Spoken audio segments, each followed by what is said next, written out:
So you want a tax strike. How do you propose that works out? Almost all the taxes are collected through payroll.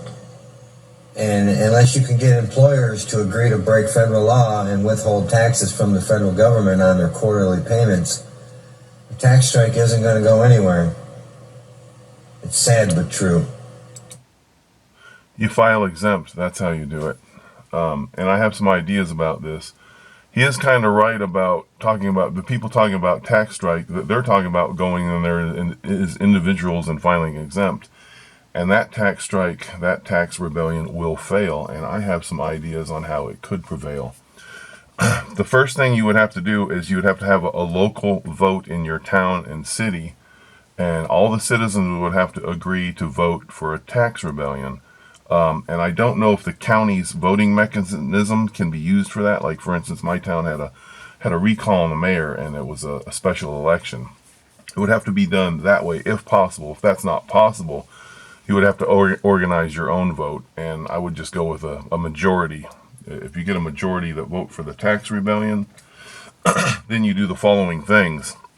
Once it's voted on, then you get the sheriff to get on board, and the sheriff will agree to arrest IRS agents coming in to confiscate property related to that tax rebellion. They shouldn't get involved with any other tax foreclosure or asset confiscations. But if it's related to the tax rebellion that's related to the Somali scammers and all the other corruption, then by all means, get your sheriff on board. And if he doesn't want to get on board, then you don't have a tax revolt. So it's going to take us banding together. If we can't do that, then it is going to fail. The other thing you have to do is the city has to pass an ordinance banning local banks from allowing IRS garnishment of wages. And I know that's probably against federal law, but so is a tax rebellion. What else is against the law is Somali scammers taking our tax money. So it has to end somewhere. And if it's against the law, so be it. That's what a rebellion's about.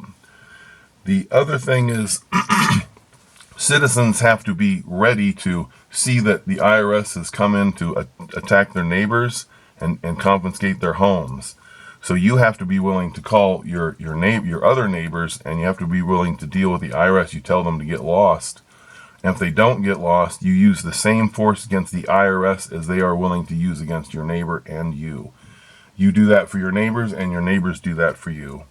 And if you can get these things in place, and it's going to take a lot of work, it might even probably take a year of hard work. People have to actually get off their couch to accomplish this. If we stick together and follow those basic concepts that I say you need to have in place, then the tax rebellion will prevail. And I did post about that on my local Facebook. One person replied in 24 hours, and pretty much it's crickets.